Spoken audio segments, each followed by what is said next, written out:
KPK menangkap sejumlah pejabat kantor pajak di Kalimantan Selatan dalam operasi tangkap tangan 4 Februari lalu. Menteri Keuangan menyebut pihak yang melakukan kesalahan harus ditindak secara hukum.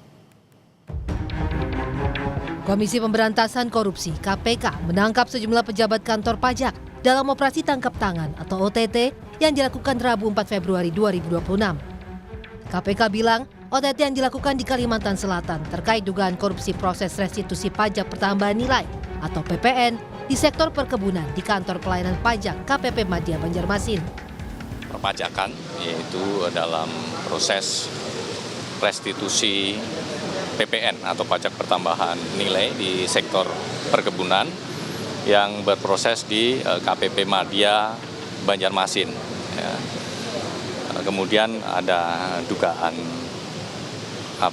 pengaturan ya dalam proses restitusi itu, kemudian ada dugaan penerimaan yang dilakukan oleh para oknum di KPP Madya Banjarmasin. Kemudian KPK melakukan penangkapan kepada para pihak terduga pelaku tindak pidana korupsi yang tertangkap tangan dalam peristiwa tersebut. KPK mengamankan sejumlah 3 orang, salah satunya adalah Kepala Kantor KPP Madya Banjarmasin. KPK juga melakukan operasi tangkap tangan pejabat di Direktorat Jenderal Bea Cukai Rawamangun, Jakarta terkait kasus impor barang dari luar negeri. Dalam OTT ini, KPK menangkap mantan Direktur Penyidikan dan Penindakan Ditjen Bea Cukai di Lampung. Selain itu, KPK juga menangkap sejumlah pihak di Jakarta. Dari penangkapan ini, KPK menyita barang bukti uang miliaran rupiah dan emas seberat 3 kg. Menteri Keuangan Purbaya Yudhistira Dewa membiarkan KPK melakukan OTT terhadap anak buahnya. Namun Purbaya menegaskan, petugas pajak yang terkena OTT akan mendapat pendampingan hukum, namun bukan dalam bentuk intervensi hukum. Ya biar aja kita lihat apa hasilnya OTT itu. Kalau emang orang pajak dan bea cukai ada yang bersalah ya harus ditindak secara hukum sesuai dengan peraturan undang-undang yang berada. Tapi gini, saya tidak akan melepaskan anak buah saya sendirian begitu aja kan. Akan ada pendampingan hukum dari Departemen Keuangan, tapi tidak dalam bentuk intervensi hukum. Itu kira-kira. Kita temenin aja sampai prosesnya selesai. Sebelumnya dalam kasus korupsi pajak, KPK telah menetapkan 5 tersangka dalam kasus korupsi pemeriksaan pada Ditjen Pajak periode 2021-2026 Januari lalu. 3 tersangka diantaranya merupakan pejabat pajak di kantor pelayanan pajak Madya Jakarta Utara. Dalam kasus ini, KPK menyita sejumlah barang bukti dengan total lebih dari 6 miliar rupiah, diantaranya uang tunai dan logam mulia. Penangkapan sejumlah pejabat di lingkungan DJP menambah panjang daftar korupsi di sektor pajak. Publik berharap penegakan hukum yang tegas harus efektif menutup celah korupsi di lingkungan pajak yang beragam dan sistemik. Tim Liputan Kompas TV. Informasi terkini dari gedung KPK akan disampaikan jurnalis Kompas TV Tifa Solesa dan juru kamera Andika Pratama. Tifa, kita mengetahui bahwa ini merupakan OTT maraton dilakukan oleh KPK menangkap pejabat pajak dan juga pejabat bea cukai. Lalu seperti apa perkembangan penyidikan terhadap para tersangka? Proses ini tampaknya baru akan dijelaskan detail nanti oleh otoritas Komisi Pemberantasan Korupsi dalam keterangan pers. Informasi terakhir yang saya pahami sejauh ini ada rencana dari otoritas KPK bakal menggelar konferensi pers sekitar pukul 4 sore waktu Indonesia bagian Barat, tapi ini bergantung lagi pada dinamika yang berlangsung di Komisi Pemberantasan Korupsi, terutama dalam proses pemeriksaan terhadap pihak-pihak yang ditangkap dalam 2 operasi tangkap tangan untuk 2 kasus berbeda.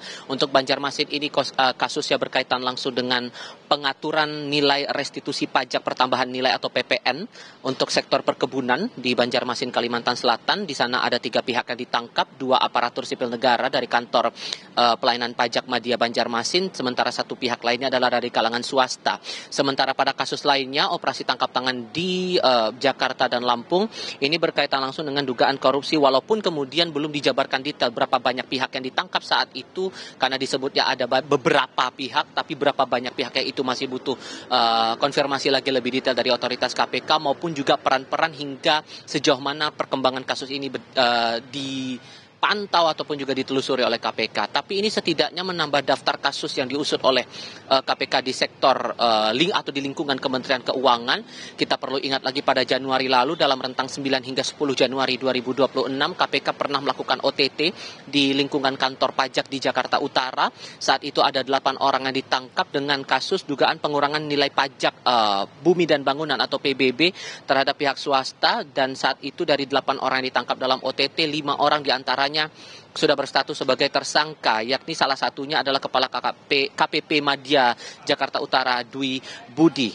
Yang dijelaskan oleh KPK saat itu kasusnya adalah pengurangan atau pengondisian nilai pajak bumi dan bangunan tahun 2023 untuk PT Wanatiara Persada yang harusnya membayar pajak saat itu sebesar 75 miliar rupiah, namun dikondisikan hanya membayar sebesar 15,7 miliar rupiah, sehingga di dalam kasus yang diusut oleh KPK pada Januari lalu dalam operasi tangkap tangan, nilai kerugian ditaksir mencapai 59 miliar rupiah. Apakah polanya akan sama permainan pengondisian nilai pajak ini dengan dua OTT, terutama dalam OTT yang berlangsung di kantor pajak di Banjarmasin, Kalimantan Selatan? Semuanya masih akan diketahui saat nanti KPK akan menjelaskan itu kepada publik lewat konferensi pers yang digelar sore nanti. Tapi yang dijamin oleh Kementerian Keuangan, pihak pemerintah dalam hal ini Menteri Keuangan Purbaya Yudi Sadewa menyerahkan seluruh pengusutan kasus ini kepada otoritas KPK, walaupun kemudian dari Kementerian Keuangan menyebutkan bahwa para pihak atau setidaknya pegawai yang mendapatkan tindakan dari operasi tangkap tangan KPK ini disebut tidak akan dilepaskan anak buahnya sendirian. Itu pernyataan Purbaya kepada wartawan terakhir kali di Kompleks Parlemen Senen Jakarta kemarin.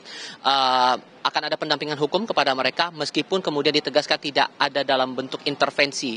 Pemberian pendampingan hukum kepada mereka bukan upaya dari otoritas pemerintah untuk ikut campur dalam pengusutan kasus di Komisi Pemberantasan Korupsi. Jono. Ya Tifal, yang juga menarik ada barang bukti penyitaan terkait dengan uang miliaran rupiah dan juga emas logam mulia 3 kg. Lalu seperti apa sebenarnya keterangan dari pihak KPK terkait dengan penyitaan barang bukti dari Ditjen Bea Cukai itu sendiri?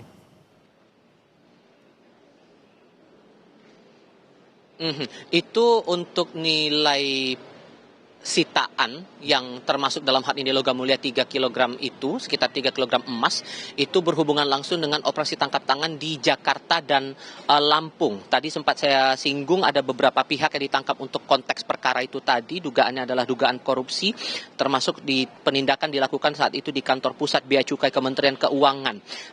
Ada pejabat yang ditangkap di sana, kemudian ada uang sitaan juga nilainya miliaran rupiah dalam pecahan rupiah maupun juga pecahan mata uang asing, ditambah dengan emas itu tadi dengan nilai besarannya lebih kurang 3 kg.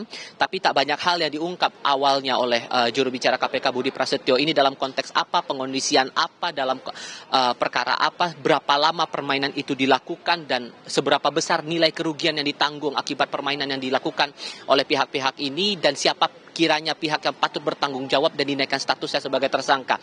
Ini tampaknya publik perlu menunggu lagi sampai konferensi pers baru akan berlangsung sore nanti, Judo.